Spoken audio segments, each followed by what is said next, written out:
Okay, Saturday evening, video number 8, last for the weekend, yippee-ki-yay. So, there's a lot of material here, but it's going to boil down to one basic thing that I'm going to share with you at the end. So that's what I want to make sure that you realize. So there's some information here that you can go ahead and read. I'm not going to read to you. I want to take you back to Calc 1 for a moment. No, make that Calc 2 for a moment. That's where we did it.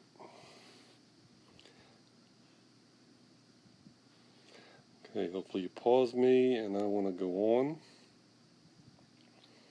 So what we had to do back in Calc 1 is we had to do something with strips. And if you recall, that if we were trying to find, and typically we did this whole thing, and so what you did in Calc 1 is that you had to do the mass, which was just a single integral from whatever numbers a to b, and you had a density function. And so what you had in that case, the way it's written, is dx, and that would be what you would do to figure out what the mass would be, based upon one other thing. I forgot to write the area. Okay, so the area would be that distance that you'd have for the function. So it would be the length times the width times the density function. And then when you did the moment about the y-axis, that's like your x-coordinate, because that's the distance from here to here. And so that's just the mass. So the same formula, except I'm going to throw an extra variable in there. It's going to be an x, because that's the distance that that strip, that representative rectangle, is from the y-axis. And then, if you want to call it the fun, if you want to do the moment about the x-axis, which is like the y-coordinate, that's this average distance. So you had to do something kind of funky here. You had to do your density function, and then you had to do your function, and then you had to do your average between the top and the bottom of that particular strip. And so in that particular instance, it would have been the midpoint, and so you'd have had f of x plus 0, let's try that again, f of x plus 0 divided by 2 is the distance from the x-axis. That's this midpoint right here. And it would be different if you had a different representative rectangle. Your midpoint would be somewhere else and be based upon that midpoint that you have, and you'd have dx. So that's what you had to do back in Calc 2. And if we were to do a similar kind of question now, but with a double integral, we don't have to worry about this extra stuff here that I'm going to circle in red. You don't have to worry about that. You don't have to worry about that, because it's going to be factored in and included in your boundaries that you have. So when they talk about the center of mass and the mass for a lamina, it's that thin lamina that's the same thing as the shape that you have over here. Okay, so we're doing it though with just a double integral. So what you have to do is figure out the mass based upon the density function in terms of x and y, and the area, which in this case for this shape is going to be that half of a parallelogram or half of a square root function out to x equals 8. So when you set that up, you have your density function and your boundaries based upon this representative rectangle right here. It's going to be a thickness of dx, the height high minus low, and that's going to be your boundaries, the cube root, not square root, cube root of x, 0, and this thing's going to have to slide from 0 to 8. So you don't have to worry about anything as it relates to, mass. You just do what you normally do. Alright, now what I wanted to say is that when you do the moments, and here the calculation has been taken care of, here's the mass. I don't really care about doing the calculation. Again, I'm most concerned about setting it up. so I'll wait a second if you want to copy any of that down.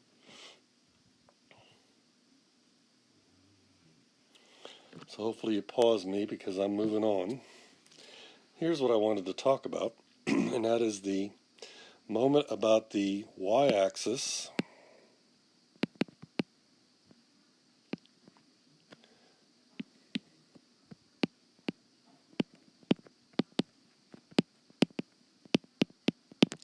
and this is the moment about the x-axis. Now, when you do this, there's nothing really hardly to think about. When you look at your picture, whatever this strip is right here, this distance is the x when you're doing the moment about the y-axis, and this distance in blue is your moment about the x-axis. And so whatever that distance is, that's actually a y, then all you have to do then is you have your density function, and you'd have an x if it's a moment about the y-axis, and here you have your density function and your y, and it's the same region and the same thing that we've already talked about. So let me backtrack a second. Well, this particular example had no density function, so this appears to be a new example. Unless I've missed something. Oh, here's the density function. There it is. So that's where the y squared came from that you had for the density function. And that's where this y squared comes from right here. So you have, for the moment about the y-axis, you have your x-axis and then the density function dy dx, just like you set up for the mass when you're doing that. And then here, let me erase, and let's highlight that with a little different color. Again, the y is your distance, there's the y, and this is your density function that you're talking about right here. So anyway, when you calculate these numbers, if I remember right, the mass, well, I don't remember right, the mass was 32/3. So if you want the x-coordinate of your center of mass, you've got to do the moment, which worked out to be this number, 512/9, divided by, or multiplied by the reciprocal, this right here. Okay, so if you did the multiplication, I know 4 goes into this 8 times, 4 goes into this, let's see, once, twice, 128 times, and I think I can reduce that some more. Yes, I believe that's going to work out to be 8 goes into 128 16 times. Let's see if that's right. Yes, it is. So we're going to get 16/3 is the x-coordinate of your center of mass, not vector. That's your x-coordinate of your center of mass. And then when you do the moment about the y-axis, what you'd have to do to get that, I think the yellow is tolerable, you would have what we calculate here, the 96/7, and you'd have to divide that by the 32/3, which is the same thing as multiplying by the reciprocal, and 32 goes into 96 3 times, so this works out pretty easy. So the center of mass is going to turn out to be the ordered pair 16/3 and 9/7. So if you had to do the calculation, that's what you'd have to do to accomplish that. So I'm going to count to 5 and see if you want to copy any of that. Pause me.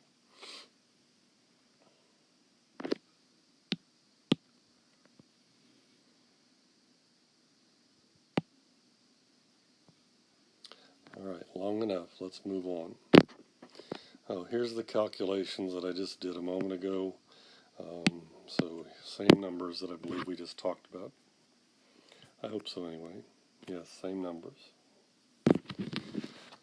Okay, when we're talking about, and this is the key thing, this is what I've typically asked on tests before as far as setting up. when you do a three-dimensional shape or a triple integral, then it is possible to have something right here. It's just the density function, so that wherever you're at in your x, y, and z domain value, then there's a density associated with that. So what you need is the volume times the density, and that's going to give you, when you sum all those things up, your mass. So that's typical to what you've always done in terms of the triple integral, is that this part and this part give you the volume, and this is the varying density that you have. Okay, so it's just like the triple integrals that you did before, and you can set that up without too much of a difficulty. Now, the moment about the YZ plane, we're talking about the plane now. We're talking about here's my Y, here's my X, and here's my Z. So the YZ plane is located right here. So if you want to do the moment about the YZ plane, you've got to find this distance wherever that object is going to be for that volume from the YZ plane. So that's why it's going to be an X. Oh, I'm so confused, that's so hard to do. Well, goodness gracious. If you're doing the YZ plane, this variable has to be the missing variable. If you do the XZ plane, it has to be the Y. If you're doing the XY plane, it has to be the Z. So it's very easy to keep track of. That's why I told you that setting up a triple integral center of mass is probably easier than doing the ones that we did back in Calc 2. So again, the key thing, I'm going to colorblind you here. If you are looking for the moment about the YZ plane, this will be an X. If you do the XZ plane, which is right here, you need this distance, which is a Y. If you do another plane, oh, let's do this in orange to really colorblind you. There's the XY plane, so to get that distance where that object may be, you need the Z. So it's the missing variable. I can't say it any easier than that. And so when you look for the X coordinate of your center of mass, it's the moment about the YZ plane. And so I keep track of this. The X has to be here. If I'm looking for the Y, I'm going to use the moment about the XZ plane. It's whatever this is what I'm going to use. Now, that looks like spaghetti or something else, so I'm going to get rid of all that. If you want to, you just have to pause me to do that. So here's what's going to happen. I swear to you, in a stack of calculus books, I'm going to make a test question that's going to ask you, set up the triple integral that will find out the mass for this particular situation, whatever it may be, based upon boundaries that you have for the volume. And then I'm going to ask you to do one of the three. Give me the moment about the XZ plane so that we can find the Y coordinate of the center of mass. So we're just doing this part, and if you can do that part, you can do the rest of it. So that's the gist of it. And a lot of this, the rest of this is just calculations that I'm really not going to worry about. So let's make sure you can read the question, because this is the kind of thing you would see on the test is like this. So this looks like it's number 30 from section 15.6. So if you want to find the mass and the center of mass that is bounded by the planes y equals 0, z equals 0, and by the surfaces that you see right here, which is the one that's above, it's this one up here. And I don't know that that's going to help you at all. And it's also bounded by the x equals y squared, which is going to be this one right here. And there's one more thing. Where did it go? So why is this a 2 right here? Oh, because this equation, when you look at it, you're going to figure out that x would be equal to 2 when this surface, let me get a different color, when this surface right here intersects, okay, that's going to be a 2 because of setting the z equal to 0 to get the xy plane.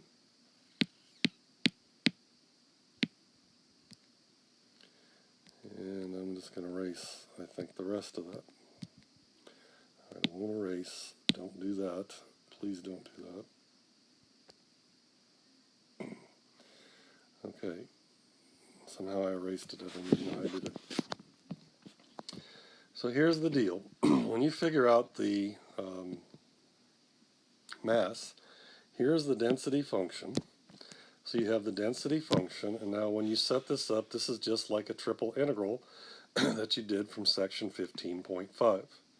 So if we do dz, dy, dx, then the shape, the surface, is going to be the z, so it's the 4 minus the x squared down to the xy plane, which is 0.